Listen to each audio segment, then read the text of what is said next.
So, in the end, one of the greatest sci-fi movies of all time is all about James Cameron's leftist communist extremism views about Vietnam War. Yeah, I can't believe that people love this movie so much.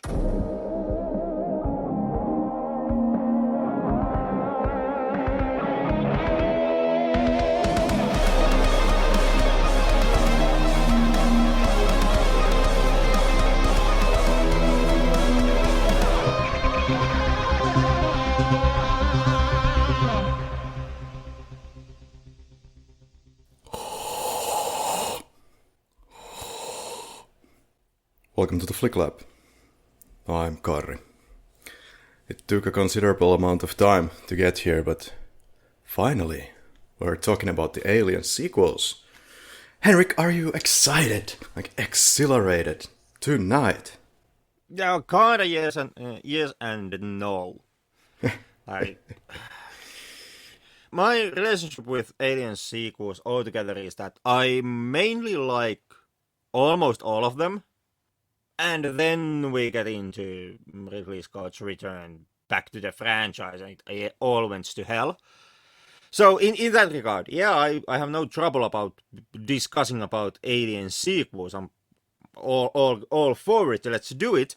But at the same time, like it also wasn't any kind of a big dream project for me. I haven't spent any sleepless nights in my punk just wondering when are we going to do the Alien sequels. It's kind of the same thing as with something like Friday the 13th, or especially Nightmare on Elm Street, where even if you like most of the franchise, even then you don't have like the necessitative need to actually talk about and approach the topic.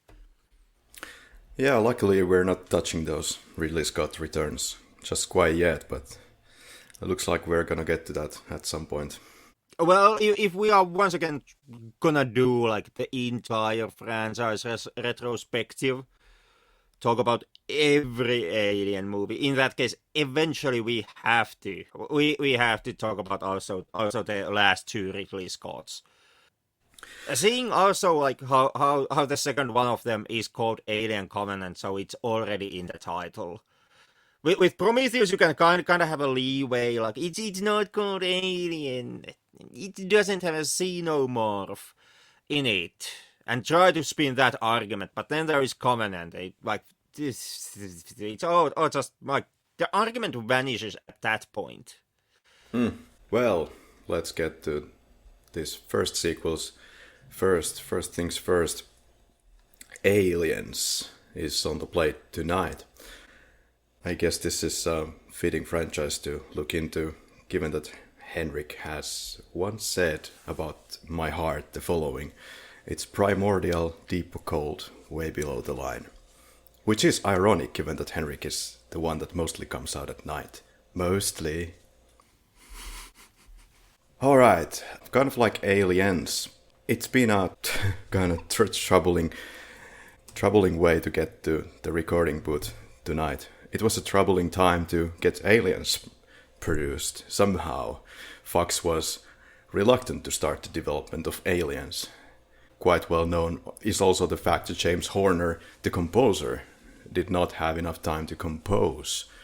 There were a few little fights here and there, but finally the studio got there.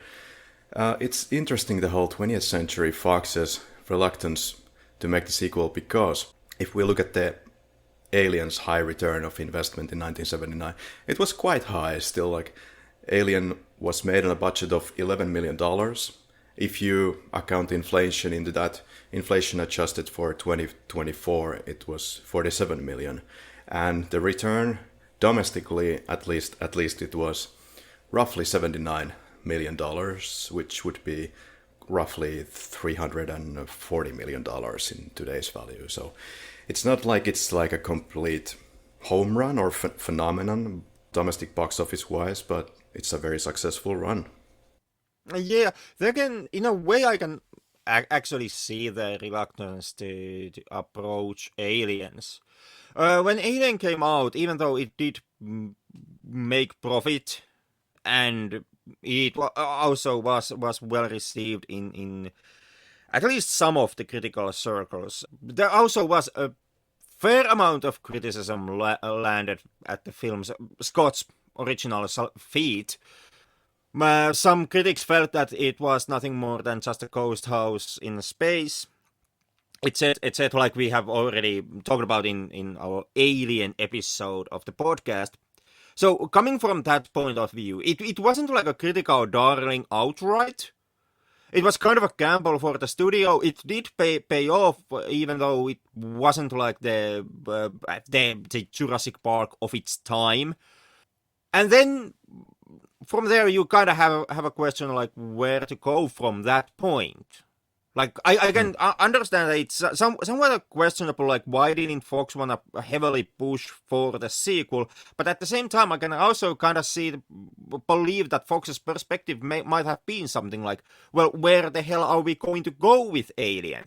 The film that, made box office, but at the same time, wasn't the exact gangbusters, got some critical bashing, and all around the movie itself, it closes itself, so it also doesn't leave like 15 million narratives tangling in the air where the sequel could pick up and continue, which is exactly what Ridley Scott later on did with Prometheus, but that's like a tale for another day.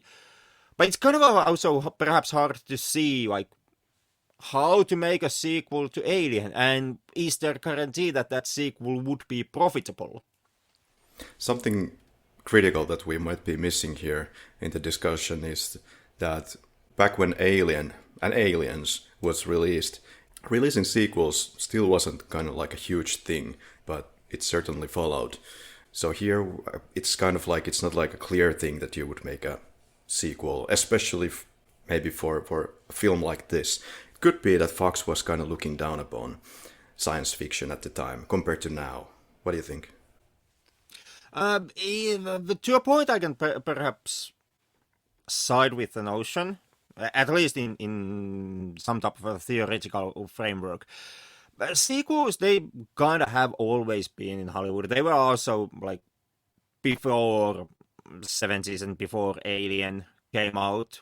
So Hollywood itself, it was no stranger to sequels. What has changed in course of time, in my opinion, is kind of the approach how Hollywood studios approach the idea of making sequels. But we have had like the old Universal monster films; those have like Dracula. It had like 5 to 7 sequels. King Kong had a sequel. So the sequels itself were not like an alien concept or something that the studios would be completely unwilling to approach as a business model. Back in those days, the sequel model was that you make a film that is hugely successful, and then you just quickly cramp out as many sequels as humanly possible, ever the more diminishing returns, and you just try to keep the pump effect of sequels going on until you reach the point where it no longer makes money. Or it would seem likely that the next sequel would no longer break even. And that's the moment, the magical line when Hollywood studios would stop pumping those out. So come to the Alien. When Scott made it, the sequel business was going on in Hollywood. And in that regard, I wouldn't say that Fox really would have these more higher, more artistic envisionments for itself, and would somehow be reluctant to do sequels because they are sequels. More, I could believe that the problem there for Fox would have been that it would have been harder for them to actually calculate the break-even point. Because Aliens looks like movies that are expensive to make, and they did cost a fair amount of money to be produced. So that means that the break-even point for the next sequel would be kind of higher than when it was, for example, Universal's Dracula movies, which could just use the same sets and same costumes all over again. Easy to make, easy to produce, cheap to produce. But with Alien, sequel to Scott's Alien, you would have to actually burn some money, which then would make the gamble of would the sequel break even? Kind of more harder to see, and especially more harder to calculate, like how likely it would be. Moving on to kind of the thematics of the movies. The first movie, apart from being this 1979 blockbuster story about a homosexual space alien with murderous sexual organs for teeth, it was kind of the movie where you have the truck drivers, the everyman, the workers who are just doing their thing and they're attacked by this unknown species. Whereas the second part is more about the trauma and more like about, I guess, human connections, family, in a sense. I think it's kind of true what I believe Cameron said, that it's less on horror, more on terror, if you can exactly quantify what horror and terror means here. But trauma-wise, the first sets the entire second movie in that sense. This is really a pretty delicious point for James Cameron to come in. There's so many things still that you can play around with the plot easily. This is, if you want to draw a comparison, this is akin to the Halloween and Laurie Strode H2O and Halloween 2018 plot strategy, the whole overcoming the fears as a strong female character. And, Ripley historically is known as a very strong female character. Aliens did this earlier, of course. So, personally, I whatever you want to call it, horror, terror, I really love the tension that Cameron puts on the scenes. Like that they're constantly being hunted in these scenes.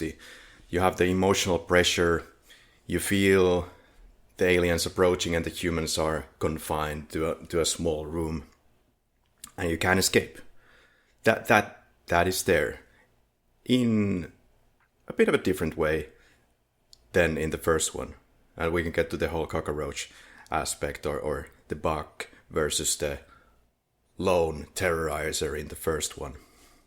Well, when it comes to horror, terror, I think Scott kind of nailed it when he said it that it was just action. Oddly, Ridley Scott did not like aliens. Because there's two looking glasses here. One is which Ridley Scott seems to be sporting. Ridley Scott believes that it just so far removes Alien from what he envisioned in Alien. Whereas what most people's thought process probably is, if there is any, is that Aliens wants to be different, and that's the statement that James Cameron wanted to make. It's all over the marketing material. They wanted to make this a completely different movie, not Alien 2 in a sense, like a copy of what Ridley Scott already did. And that seemed to work for the audiences who were seeing the marketing material, as far as I know, and yeah, a successful movie ergo. So, Henrik, Buck Hunt aspect of the movie, does it bother us? Before you answer, yeah, this is the kind of contrast to the first movie. Yeah, the creatures, they look kind of like ants. They have this cat and snake-like movement, in my opinion at least. But they kind of do look like ants or something similar.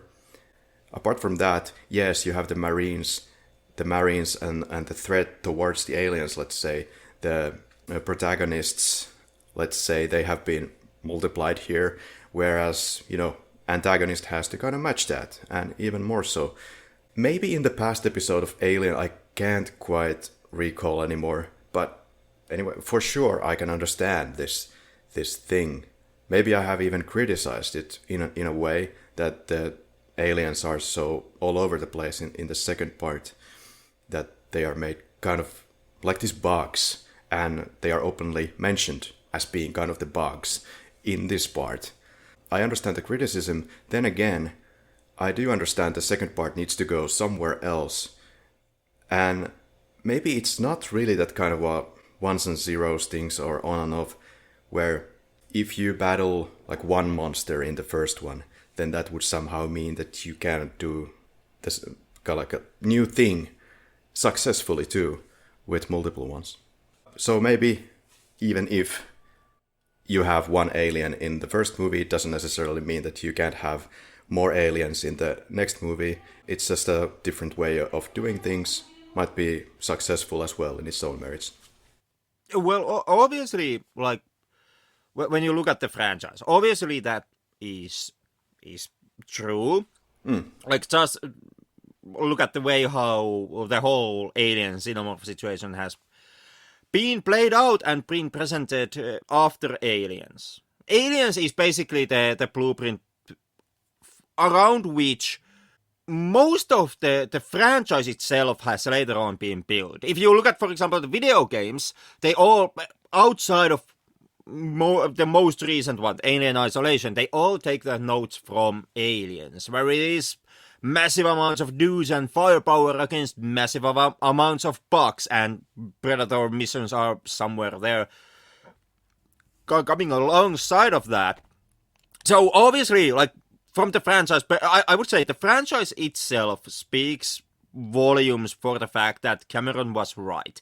Yes, you can take Alien and you can take it into a completely different direction. You can take the space ghost house horror film and you can turn it into This Time is War action movie. And obviously, like, as history has proven, it played out. It worked. It laid out the building point for the rest of the franchise, essentially, and made the further films, well, altogether even possible. Fox would never have bankrolled those movies hadn't Aliens been such massive success. But at the same time, I can see why Ridley Scott himself is so hesitant towards Aliens, because it is such of a far removed experience from what he visioned. What else are you supposed to do? Like, what was he expecting, man? Well, I don't know. If you look at the rest of the franchise, it basically is the later movies, more or less all of them, even Prometheus and Covenant, is some type of a juggling act between these two different ends of the film. Or these two different ends between Alien and Aliens. All of those movies, they harken back into either one. Either they are more like Alien or they are more like Aliens. So and from that perspective, I would actually say that yeah, this departure wasn't necessarily absolutely, like, wasn't the only road.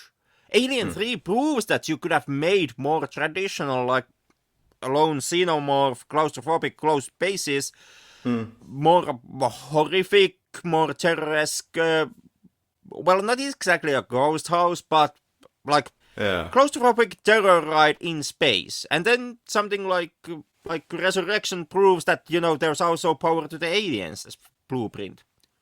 So since you mentioned the setup, space, more precisely they are on space ships or some confined spaces on a planet in the case of Alien 3. It's kind of interesting that they just keep doing the similar spaces and even similar color spaces throughout these movies. These have like this red yellowish tone in all of these parts. I find it kind of fascinating that is it just that they are just unable to find another location? To correct myself, of course, in Aliens they are also on the LV-426 most of the time, but yeah, these small spaces, industrial spaces all the time. What do you think about that? That's a tricky one. Because it's not that the franchise wouldn't have tried to find new venues and new territories for itself to go into. Is it more like the studio wants to be careful? Yeah, to a point it actually sounds like a studio decision, or more precisely like two producers' decision.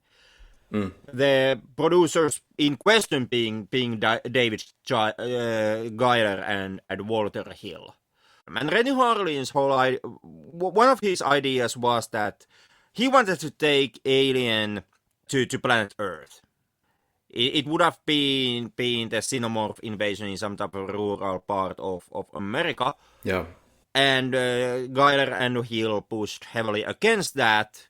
And instead, where we landed up with was the prison planet complex, Fury, what now was it? which also, like the planet itself, is built the way that they can't actually leave the compound. So even though they are in an entire prison planet, what they in the end up being in basically is just another space facility aiming to aliens as what was the colony's name. Yeah. I kind of read Rennie Harlin's quick descriptions of all his different ideas, that how the script could go, the story outline, and as a matter of fact, I'm kind of siding with the producers or the executives on this one, because I share the sentiment that if you would put the aliens on planet Earth, then it just kind of doesn't fit perhaps the mood, or the right setting is quite not there necessarily, and then you remove that claustrophobic space. This idea is riddled with problems. Maybe I'm just thinking too freshly of the latest Jurassic Park entry and how tits up that went. Okay, now this is interesting because like now you are siding with the producers, and you are siding more with being a strickler, and staying in the limited spaces that the space stations and small sects of some colony in somewhere, which kind of becomes me the question, like, why would you feel that aliens on planet Earth wouldn't work? Like, I understand that you could be losing some of the claustrophobicity of the scenario, but would that still be like a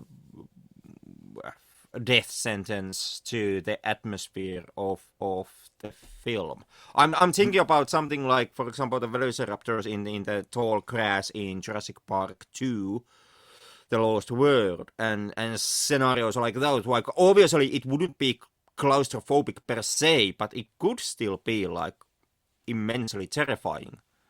Yeah, it could be. I guess it could be. If you could get the setting really right, if you could get the setting to be, I guess, to have elements of claustrophobia, perhaps, yeah.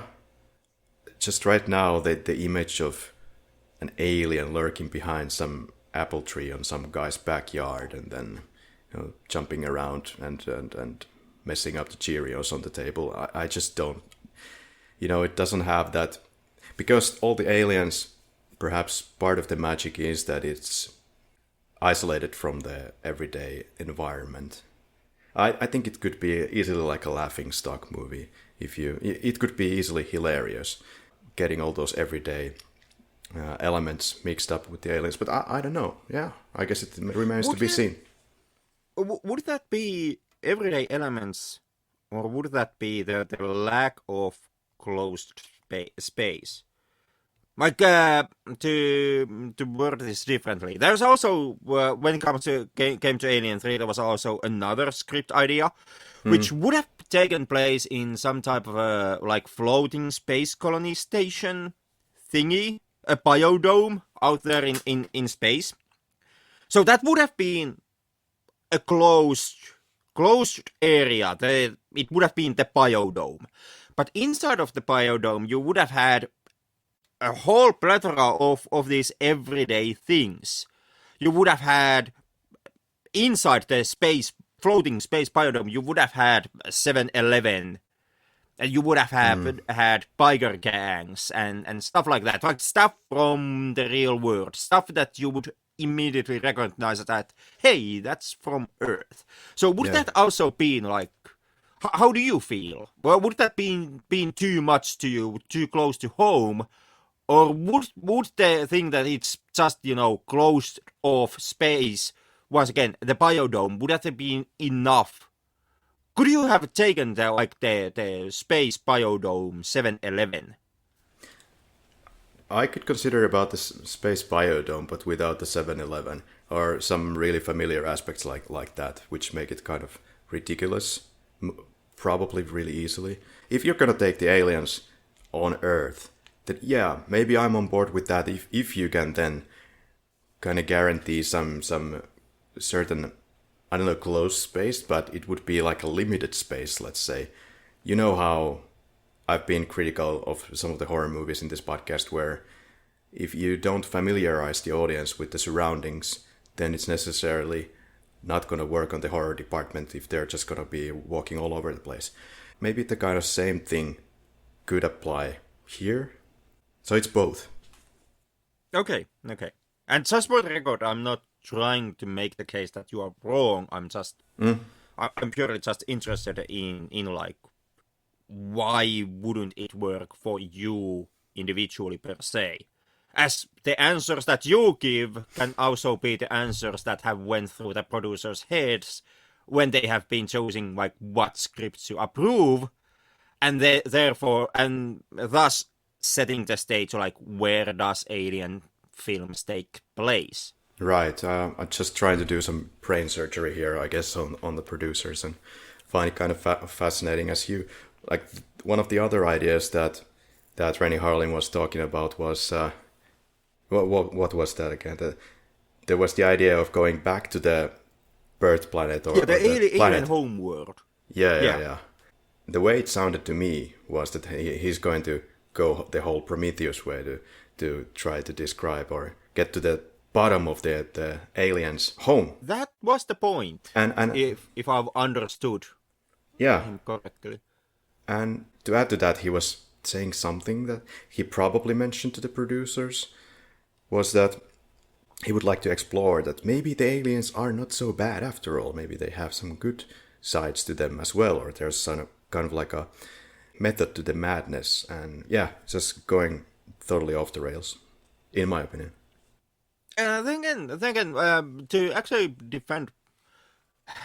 Well, I guess we should have saved this one to the actual Alien episode. Sort of. But since we are already off the rails here, to defend Rennie Harlin somewhat, I never have actually been able to find Rennie Harlin's actual storyboards or story ideas. Like all I have is the second-hand stories and whatever Rennie Harlin has mentioned in the interviews, and therefore I don't have like a whole picture like what Rennie Harlin was envisioning. It may have been a absolute flaming dumpster fire, who knows? But from what Harlin himself has said in the interviews and what I have been able to gather from the second-hand rumors, I actually found Rennie Harlin's ideas somewhat interesting. And I do think that had, like, for example, Ridley Scott, goddamn, we should have, like, spared this one to the Prometheus episode, but had Ridley Scott actually taken notes from Rennie Harlin, Prometheus perhaps could have been a better film. I give you that much. Just putting it out. Yeah. Yeah. Probably. Oh my god. But hey, coming back to Aliens. Yeah, back to the actual topic. Right. So to kind of talk about the characters and their arcs. So Ripley has a mission here. She's the experienced person with aliens. So she wants to go help people deal with this and to settle the score with those creatures to perhaps stop the recurring nightmares or kind of overall deal with head-on with the trauma that she has. Also, she becomes kind of a mama. She has the responsibility to care for this little girl. And she can't help her daughter anymore because she's dead. But she kind of is now like a new mother to Newt character. And I think Cameron is very good at sliding all this BS. I'm just saying it humorously. I appreciate that. This BS into his movies. Like this typical landscape of action movies or whatever movies. It works well. If there's something that is okay in a special edition, it's the addition of the Amanda Ripley 2-minute scene. I believe it's only in the special edition. What do you think? It's only in the... Or most of it's only in special edition. Right. I'm not entirely certain because it's been like... Yeah. These days you can't see the theatrical cut anymore, so we are harkening back into the old crappy-ass VHS days when I was saw VHS copy of The Aliens. And if my memory serves me correct, there was a mentioning of Amanda Ripley. Like there was a mentioning that she had died Yeah. already. But there really was no like delving deeper into what her life had been, like that whole she found a man and they were happily married, and here's a photo of her. All of that, to my recollection, is only in the special edition. Well, but let's talk about that fact that, or insofar as there's anything to talk about. But yeah, the theatrical cuts have been completely removed from planet Earth, pretty successfully, I would say. Like you said, you can still watch them on the VHS, and yes, you can find DVD and Blu-ray copies of these things. But overall, if you're looking for like VOD and stuff like that, they're just gone. So yeah, they are like. It has been really complete purge, in my opinion.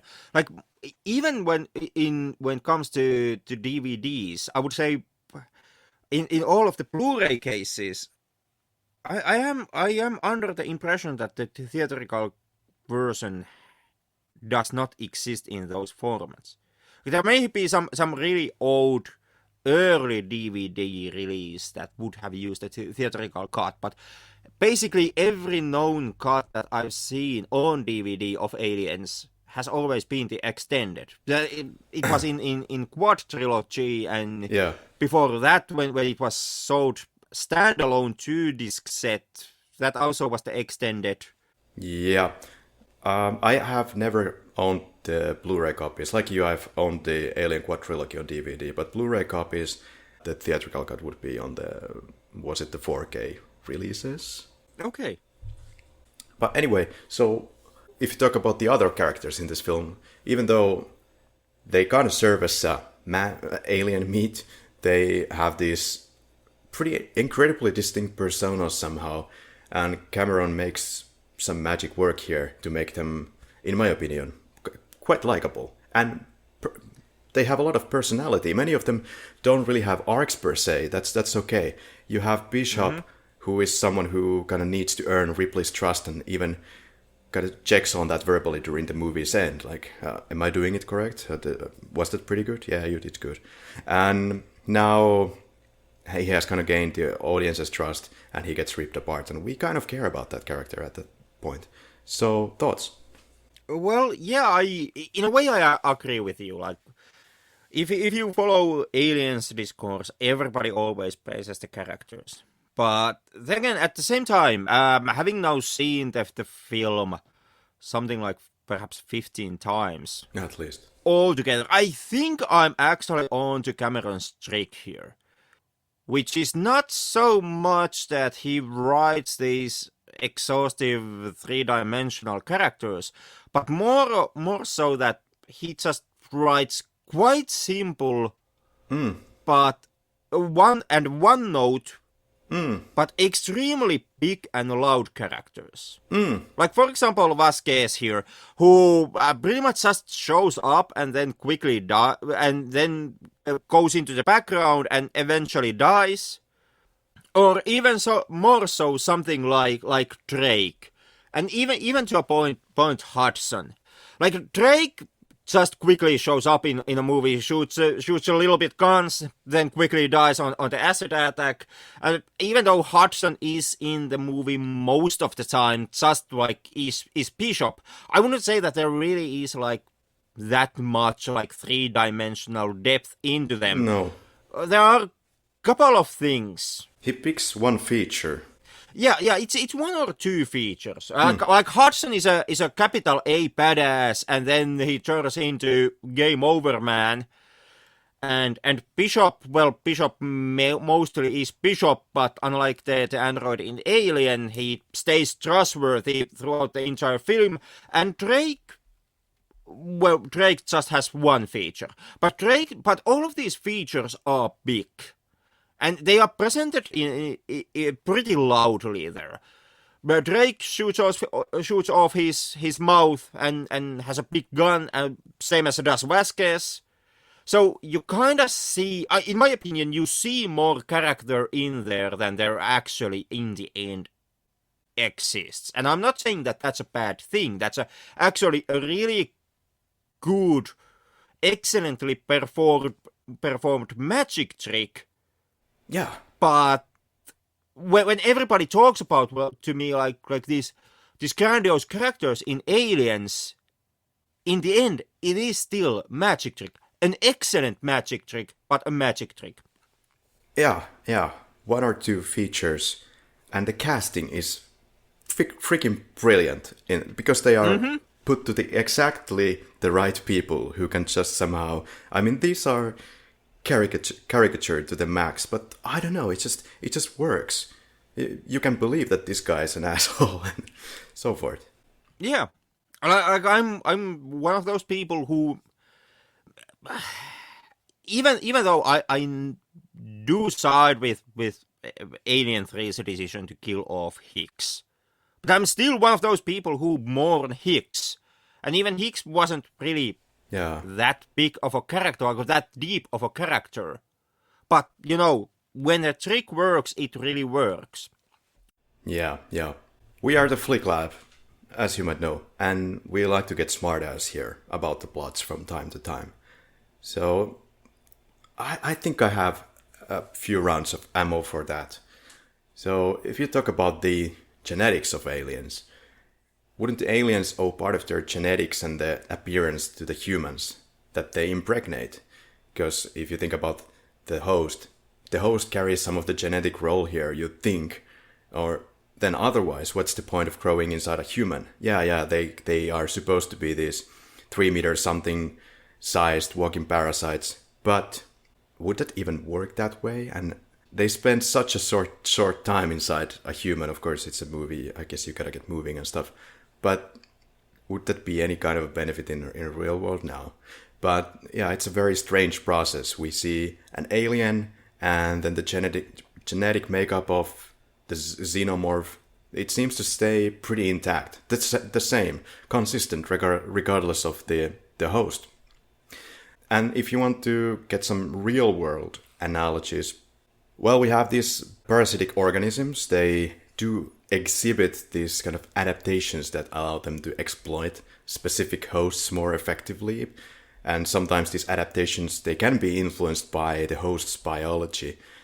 And analogies for like something like xenomorph in nature, like in that size of a creature, obviously we don't really have it, but in more microscopic space and insect sizes, we have these things called parasitoid wasps. And these are insects that lay their eggs inside the bodies of other organisms, and when they do emerge from the host bodies, they often kill those hosts in the process. So these wasps, by the way, they exist all over the world, from temperate regions to tropical rainforest regions, including in the Philippines. Yay! Where I live. Then again, to harken back to the whole genetic point, it actually is in alien canon that, yeah, the xenomorph always takes something from the host. Some genetical markings which makes it somehow different. Alien 3 is perhaps the first notion. I don't know if this was done in some Dark Horse comic book before Alien 3, but Alien 3 is the first big alien thing, franchise thing that actually makes the notion that, yeah, aliens, the xenomorph's body somehow changes depending on what has been the host. Yeah, the alien design does subtle changes from movie to movie. That's true. But maybe not with the genetic modification in mind necessarily. Well, it kind of does. Like Alien 3 makes the knowing point that the alien is now different, physically different. And then when you look at the franchise outside of the movies, so like video games and comic books, well, there you have like whole plethora of different types of, well, different types in quotation marks aliens. Like you have the pred aliens, which are have been hosted through predators, and like basically you have everything except alien hosted through alien. And all of these, they are actually, at least they are meant to have some type of a physical, genetical differences that would somehow differentiate them from from a xenomorph that has simply been hosted through a human. Yeah, that could be one argument. I know that in the movies, was the Alien Resurrection, for the swimming scenes anyways, they did some modifications for the aliens. Of course, in the swimming scenes, the aliens that you get are made with CGI, but they also did some real world versions of the alien suit, and they went to like a little pool and tried the whole swimming, and the whole tail is kind of swinging there as it would be some kind of a snake or something. So they do these subtle things regardless. But back to aliens once again. So I was thinking about the character of Burke as well. Like I'd love to see this alternate version of aliens where Burke kind of manages to get the humans impregnated, right? Gets them with aliens, and then Burke goes to a meeting room, and there's some kind of special space weapons division, and he tries to sell the idea that these aliens are now inside these bodies on this spaceship. They haven't bursted out yet, but they are there. And now in real life, what do you think? What would it look like? These guys are impregnated, trust me, bro. And he's talking about, I'll sell Hicks for you for $50 million. And just wait for these guys to burst out and back these guys into small jail cells, as they do in the Resurrection film. And, as we know, they have acid for blood, so nothing could go possibly wrong, etc. No chance of them breaching quarantine. They really want to listen to your commands and all that. But, yeah, that would have been one movie. I just, this whole idea of this whole space division, the military space division, and selling the alien embryos or the aliens to those guys, and the company's obsession with that throughout all of these films. Well, Resurrection is a different company, but nevertheless, it doesn't really seem to make any fucking sense. And we're getting back to the whole Jurassic Park later parts, idiotic plot points.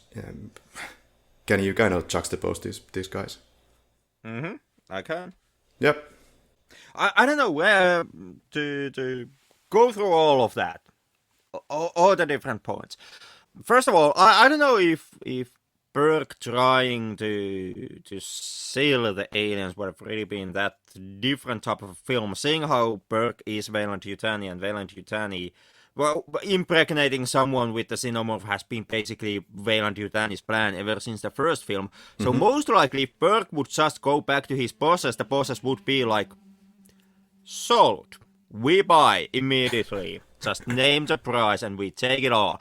What would have been more interesting perhaps would have been an alternate version of the film where Burke actually is a good guy. And not a backstabbing corporate scum like Weyland-Yutani is every single time it makes an appearance. Like seeing just a good, honest representative of Weyland-Yutani, that would be perhaps the most groundbreaking, most out-of-the-box thing that Alien, the franchise, can actually do. And when it comes to, you juxtaposing that against the later part, Jurassic Park's movies, and not seeing, like, what is the Weyland-Yutani, like, how Weyland-Yutani can ever think that their plan could work, or that they could actually utilize the xenomorphs in any significant way. You can't even run a blood test in these beasts, seeing how their blood is acid, so it would automatically melt the needles. Yeah. So it's like a complete fool's errand. But then again, like, what can you actually expect from Aliens? That the franchise, which in the end is nothing more than just leftist communist propaganda that is just aims there to make, like highlight the struggles of the working class. In the first film, it's the truck drivers. In the second film, it's the military, and in the third film, I don't know, prisoner lives matters all of a sudden. So basically, it's just like blue-collar workers who have to face off and somehow deal with the corporate bullshit that constantly tries to sacrifice you to getting its hands on a specimen that it can't even study. I would say like a good guy Burke, and these films not being so goddamn red and so commie would actually be like, that would be something completely new in Alien franchise. Yeah, I'm all for multifaceted Burke or some deep Burke character. Maybe the character's already died and he's just like, okay, well, here you have the body bags and here's your aliens. Do as you will. I'm actually all for a alien movie where Weyland-Yutani manages to capture the thing and actually manages to run some honest-to-God tests on a xenomorph and manages to develop something that would benefit the humanity, and from there on could actually make the argument that no, capitalism isn't completely broken. Yeah, why does it have to be space? The weapons division. Why not some biological experiments and a science research division instead? And it could be. Well. Yeah. God damn, we should have saved these points to actual Alien 3 episode, but yeah, coming up. God damn, in Alien 3. The not Bishop argues that they could also just do some science shit with the xenomorph. So the plot point is not just and only use it for weapons division. Mm-hmm. They could also try to learn from it. Teach it some English and perhaps it can teach you some complicated math back instead.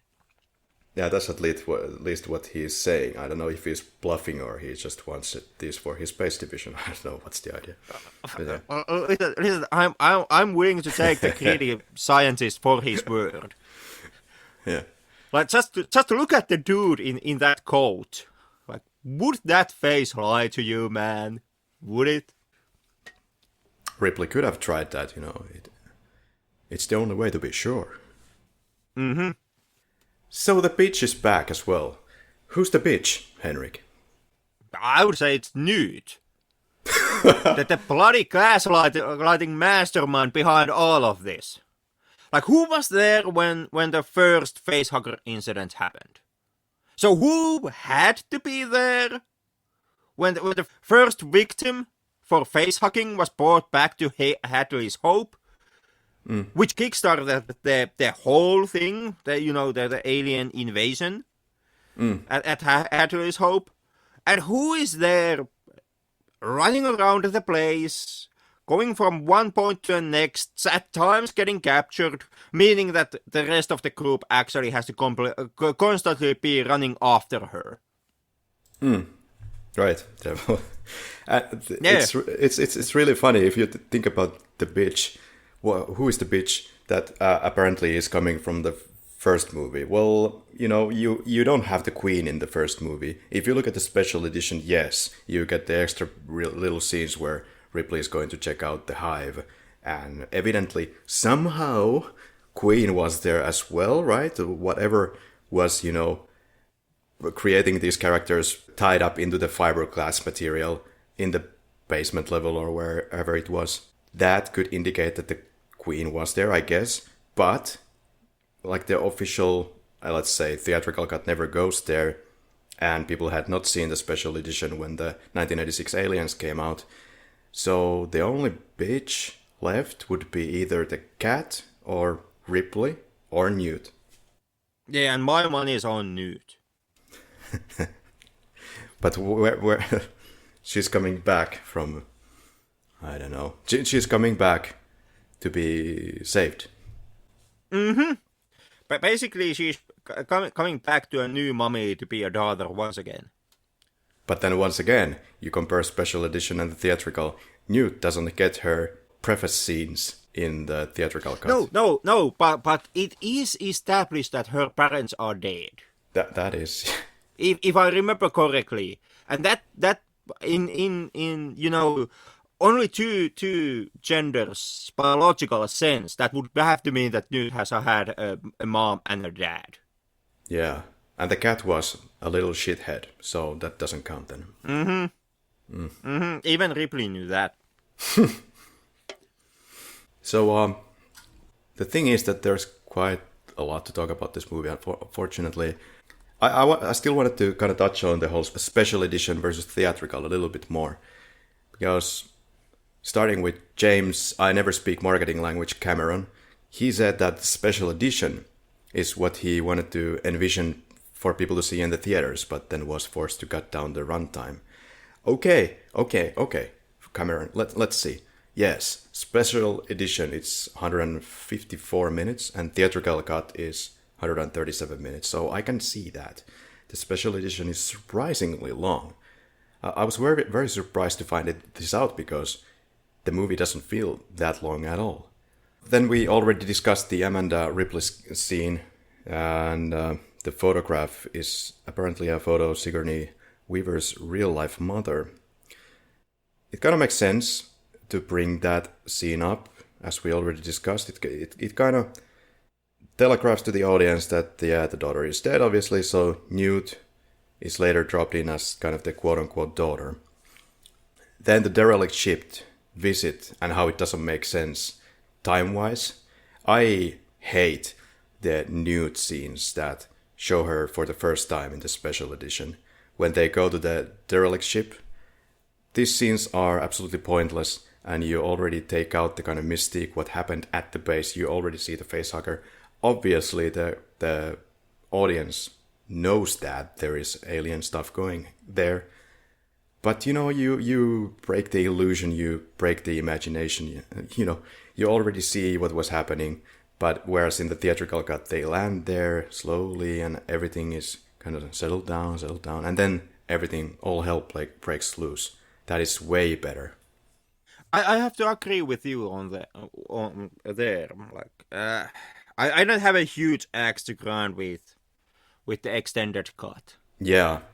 But that is one scene that I actually do hope that they would have kept out of the film. And also, this is something that is not always mentioned, but it's kind of nasty from me, but I'm the nasty guy of the podcast, secretly.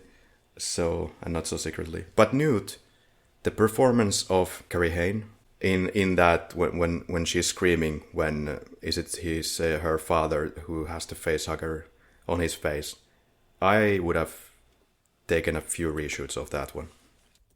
Then there is one scene with Bill Paxton, he being all cocky on the ship, just showing off the equipment to Ripley and trying to kind of make her relaxed, I guess. I don't know what's the idea, but I guess the idea is that he is essentially trying to get into Ripley's pants.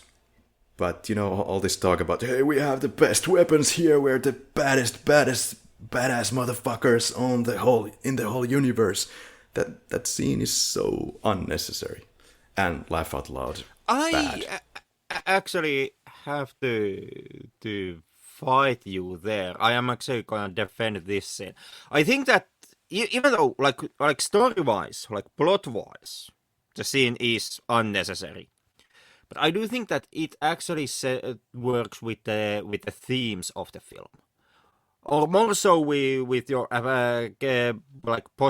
your capability of seeing aliens as some type of a allegory to Vietnam War, where US went in all macho and gun-ho and backed by this immense hardware, and only to learn that they couldn't control the situation, and then later on the rest of the war turned into, basically for the US it turned into a panicked fight for survival against an enemy that was using simple guerrilla tactics.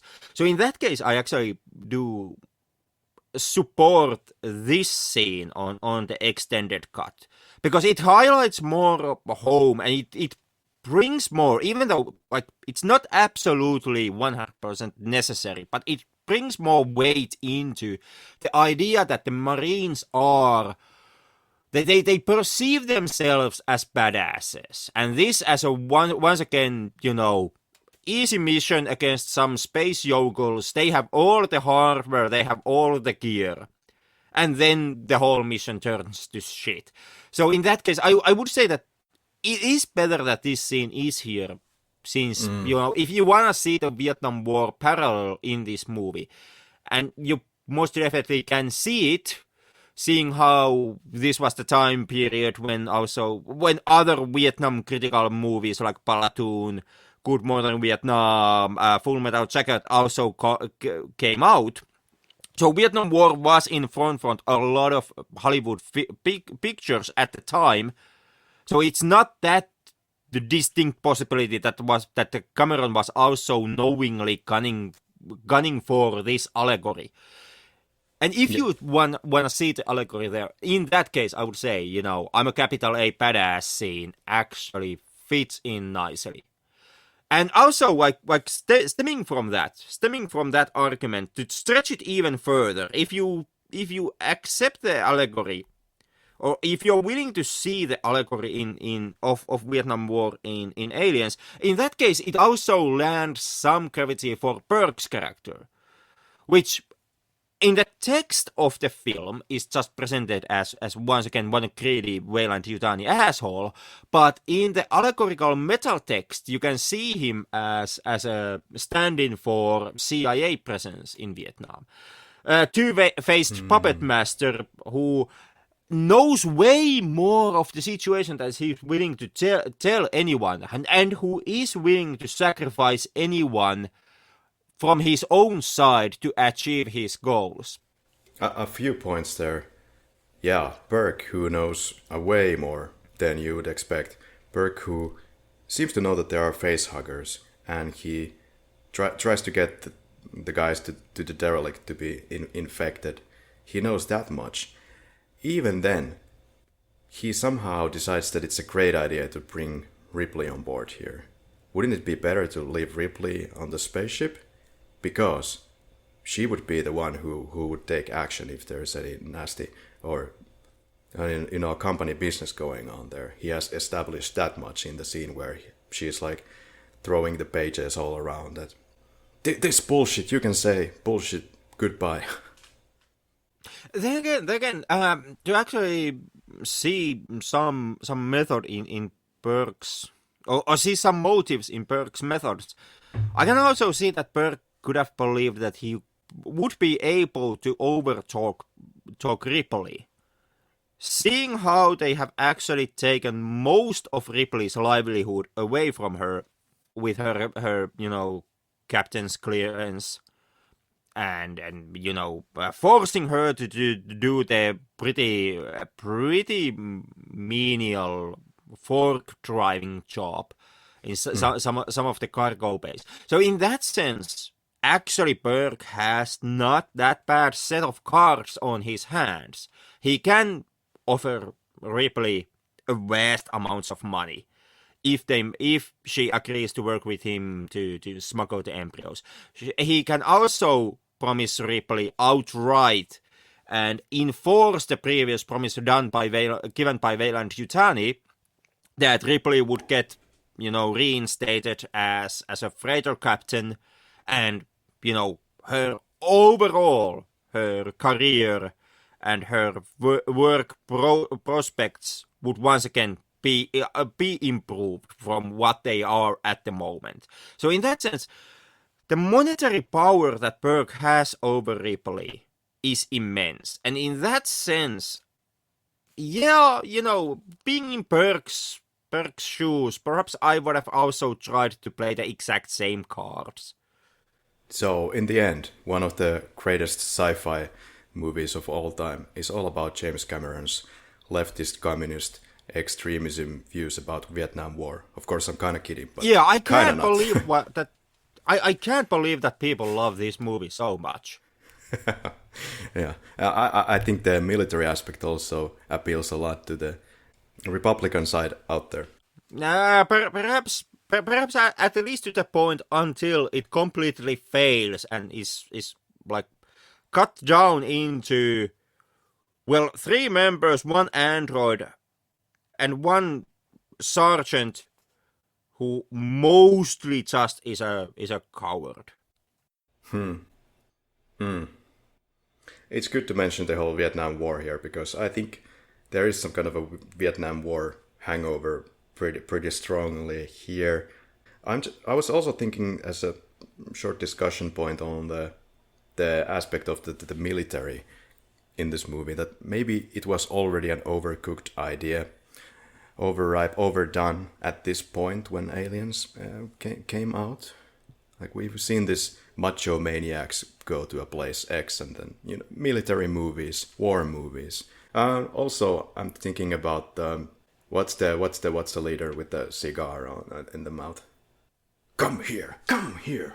Apone, if I remember correctly. Apone, come here. Great character building there, I think. Well, good enough that Bungie stole him almost one-on-one to use in Halo. So I was just about to get to that. That's exactly what happened. Yep. Of course, we've seen these, dark-skinned individuals with a huge cigar in the mouth many times before, but it's such a carbon copy. Right on. Anything else about aliens? No, I think at this point I have actually ranted enough about the evils of capitalism. And these films being communist propaganda, seriously, people stop loving aliens. Yeah. I think it's a very ambitious movie as sort of final thoughts, and the alien movie with the most impressive tech. Everything is meticulously planned out here, or at least it looks like it. It's these fly ships and tanks from the future, even though they're using analog signals still for everything in 2050 something, or what was the year? It has a very, very distinctive look, and it looks like a lot of great thought was put into this. A film that was filmed for the most part, well, also in Pinewood Studios, but also in an actual nuclear plant. Well, then again, it's no surprise that the tech actually works and looks pretty great here. Seeing how James Cameron is not doing nothing more than just rehumping and reusing his past work. Most of a large part of, well, it's not one-on-one, but actually if you look at Cameron's previous work, when he worked a production designer and second unit director on B-class, cheaply made space horror films like Galaxy of Terror, you can actually see a lot of the tech side of aliens being lifted not one-on-one from Galaxy of Terror, but you can most definitely see the more cheaper and more crude versions of the exact same tech that you want in Aliens. Mm-hmm. So in that sense, when it comes to Cameron's mastery concerning the tech, I have to kick him down just one notch, just tiny little notch, and remind everybody that a lot of the blueprints were actually taken from Galaxy of Terror, Cameron's one of Cameron's previous films, and in that sense, it's not it's not wrong. I'm not saying that Cameron did anything bad here. No, Alien couldn't reuse the designs, but it's also important to remember that not everything you see here is just 100% original work. And not only that, he is burning his Aliens sets and then reusing them as scraps in the scenes when they arrive to LV-426. All this crap that is flying on the ground. And this was done on a relatively small budget, and they just made things work by a lot of movie magic. Some of the really old school things, like using mirrors to multiply the capsules where they sleep in. It all comes together. And that's the magic that you can learn when you work with the cheapskate, I mean film producer Roger Corman. But yeah, we had set designer Peter Lamont, known also for James Bond movies and so many Hollywood blockbusters. The guy is an absolute genius, I think, and he just proves it again with the minimal budget. Other than just giving praise here, well, let's give some more praise actually. The aliens, let's talk about their movements just real quick, because I really appreciate that. There is maybe only one shot or two shots where the movements of aliens is just too much human-like, like a human in a rubber suit. What I'm referring to is obviously the few shots when the aliens are coming from the little corridor and approaching the Queen's Nest, and they are hesitant to approach because I guess they are appreciative towards the queen and they want to leave him the heck alone. And she's already pissed off for today, plenty. So that scene, yeah, you can kind of see the guy in a rubber suit effect there. But all the other scenes, somehow, with these new and more lightweight and more utilizable suits for the actors, they really make it work. They look like not humans. Then again, the rubber suit in also Scott's original, it wasn't that bad. It's not as bad as everybody makes it out to be. I defended it in a official Alien episode, and I'm willing to defend it even still here. Yeah, I'm still hesitant to say anything too shiny about the happy birthday shot. Happy birthday, Alien, and the dancing alien are just mean memes. Or is he levitating? Anyway. Any final thoughts? What did you think? Not at this point. I think we can move into the quickies. Yeah, I think we can do that in the resurrection episode, or how should we approach this? Hey, you are. I'm just a humble co-host here. I'm just a working man on this corporate-driven product.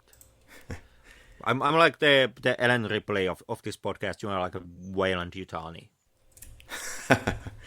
So your call is what I'm saying. You're just the word you are looking for is a communist agitator. I was thinking of a stowaway alien. All right, well, okay, fine. Yeah. So, very, very quickly, the performance pedestal. I name Lance Henriksen. I will go with Sigourney Weaver, but obviously, yeah, definitely Lance Henriksen after that one. Yeah. Most definitely did. Then again, in all honesty, perhaps the person that should most be named here is Michael Biehn, who really shines as Hicks. And unlike Henriksen and Weaver, never actually got the same spotlight. Which is a goddamn shame. Michael, hey. Oh, Michael, somebody got fired just now. Could you just start on Monday on Aliens? Yeah, sure, Biehn. Mm-hmm. What worked? Well, in my opinion, actually pretty much everything. I think that Aliens usually is touted to being a masterpiece. And this is one of the times when I'm actually willing to side with the hyperbolic statement and just agree that yeah, it's a masterpiece. I have to side that like easily that this is I think this is what I would call a masterpiece. It's a great movie. It's not perfect, but it's pretty damn perfect. So you can see that there is a guy behind who is in the controls, who really wants to do this, is motivated to do this, is a perfectionist, and knows everything about everything, and you can't just fool this guy. He will get the product that he wants, period. And he is not going to be affected by the studio as much as certain newcomers in Alien 3. What didn't work? I honestly don't have anything for this category.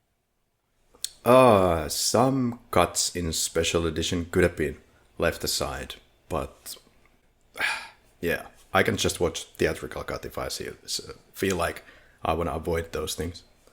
But that would also avoid the sentry scene, which I quite enjoy, so I was surprised to hear that it's not in the theatrical cut.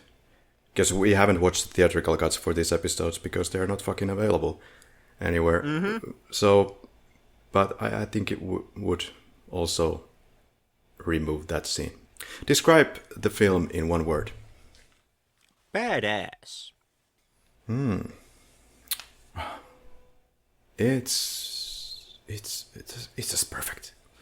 Will this film survive the test of time? Yeah. It has. Yeah, it already has. It already has. This is basically the film upon which I would say most of the franchise, and especially everything in the franchise outside of movies, I'm looking at comic books, I'm looking at video games, has been built upon. So obviously it did survive the test of time. You really know you're watching Aliens. When? When you hear they mostly come out at night, mostly lying like for the 15,000th times. Way too many. Like seriously, people, give it a rest. Like I know it's an iconic line from the iconic movie, but for God heaven's sake, quit it already. I know that they were shooting at Pinewood Studios and they even had a lot of trouble to get some US guys or people with US accents to play in the movie, but Carrie Henn? Yeah, born in Florida, US. I guess she sounds so British most of the time is because she has spent most of her early days in the UK. It has to be because of that. They mostly come at night, mostly. So yeah. For me, you really know you're watching Aliens when you get the audio guys having some fun doing breathing sounds. Did you like the film? Yes. No, hated it. Absolutely dreadful. Yeah, goddamn communist. Commie. Would you ever rewatch this film? Yep. Yep. Yeah. Would you recommend the film? Yep. Absolutely. It's not just a great film, and it's not just like a landmark film when it comes to Alien as a franchise. But all around, I would say it is basically a landmark film also in the field of cinema. So like something like Apocalypse Now or The Godfather, I do consider Aliens to be an essential watch.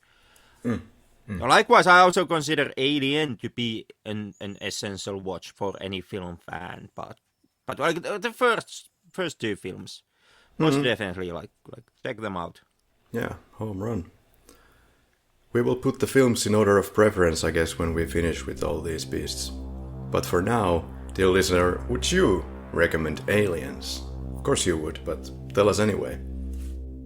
Alright, see you in Alien 3 next time. Until then.